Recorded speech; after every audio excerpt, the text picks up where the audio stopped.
The moment you walk into a car dealership, you're not buying a car, you're being sold a monthly payment. And that's the first trap, because a payment can be stretched, manipulated, and disguised to make almost any car feel affordable. In 2026, the system is designed to make you comfortable with expensive decisions. The average car buyer doesn't actually understand what they're committing to. They only understand what they'll pay each month, and that misunderstanding is costing people hundreds of thousands of dollars over their lifetime. This isn't about cars anymore. It's about financial survival in a system built to normalize debt. Right now, the numbers are brutal. The average new car price has crossed $50,000, and monthly payments are sitting near all-time highs. But here's the part nobody talks about. The monthly payment is only a fraction of the real cost. When you factor in insurance, fuel, maintenance, registration, and most importantly depreciation, the true cost of owning a car can easily be double what you think you're paying. That's $700 monthly payment. It's not $700. It's closer to $1,200 when everything is included. And yet, dealerships never lead with that number, because if they did, far fewer people would say yes. The real danger lies in how loans are structured today. Instead of making cars cheaper, lenders made loans longer. 6-year loans became 7. 7 became 8. An 84-month loan is now completely normal. Think about that. You're financing a rapidly depreciating asset for nearly a decade. By the time you finish paying off the car, it's already lost most of its value. And yet, because the monthly payment looks manageable, buyers convince themselves it's a smart decision. But stretching a loan doesn't make a car affordable. It just delays the financial pain. Let's talk about approval versus affordability, because they are not the same thing. Lenders use something called a debt-to-income ratio, and as long as your numbers fit within their formula, you can get approved for a loan that eats a massive chunk of your income. If you're earning a decent salary, you might get approved for a car payment that takes 20%, 25%, even 30% of your take-home pay, and the system will tell you that's fine.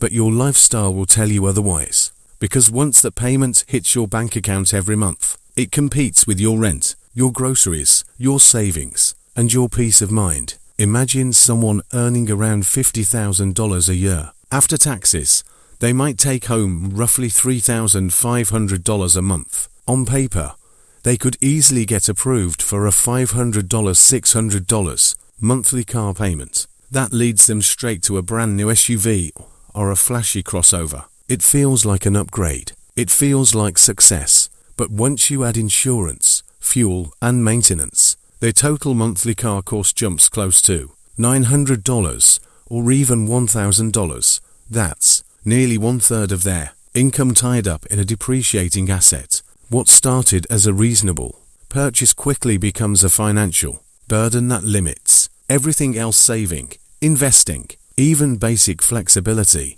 now scale that up to someone making $80,000 a year. With a higher income, the illusion becomes even more dangerous. Suddenly, luxury brands feel within reach. A premium SUV or a German badge that doesn't feel like a stretch anymore, it feels deserved. The monthly payment might sit around $700 or $800, which seems manageable given their income. But again, that's not the real number. The true monthly cost climbs well over $1,200 when everything is included. And now, instead of building wealth with that higher income, they're locking themselves into higher expenses. Lifestyle inflation quietly replaces financial progress. At $125,000 a year, things get even more deceptive. This is where people start crossing into the 4-figure payment zone.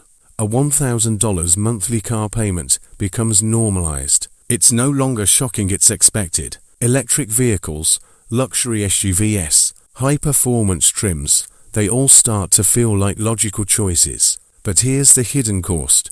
Depreciation becomes massive at this level. Over 5 years, that vehicle could lose tens of thousands of dollars in value. Money that could have been invested, compounded, and turned into something meaningful is instead evaporating silently in the background.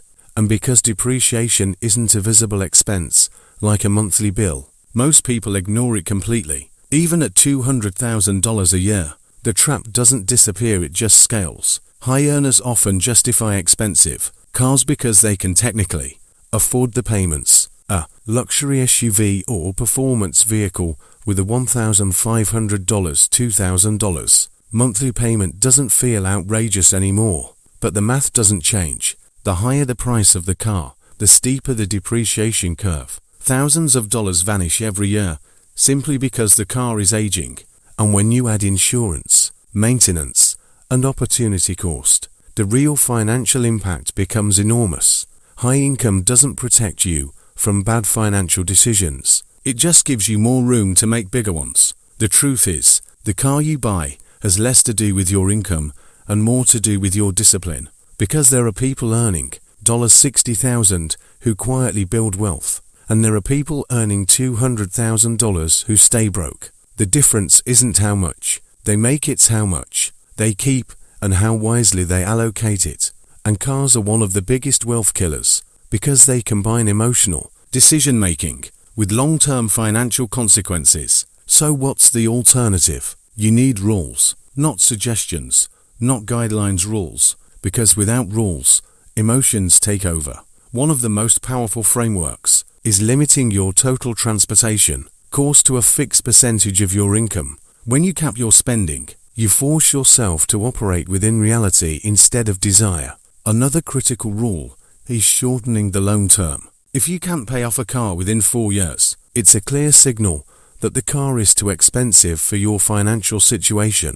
Longer loans don't reduce cost, they just hide it. There's also a simple but powerful mindset shift. Stop thinking in terms of monthly payments and start thinking in total cost. Instead of asking, "Can I afford $700 a month?" ask, "Am I willing to spend $50,000 on this car?" That question hits differently. It forces clarity. It removes the illusion created by financing, and it brings the focus back to what truly matters: value versus cost. Another overlooked strategy is buying slightly used vehicles.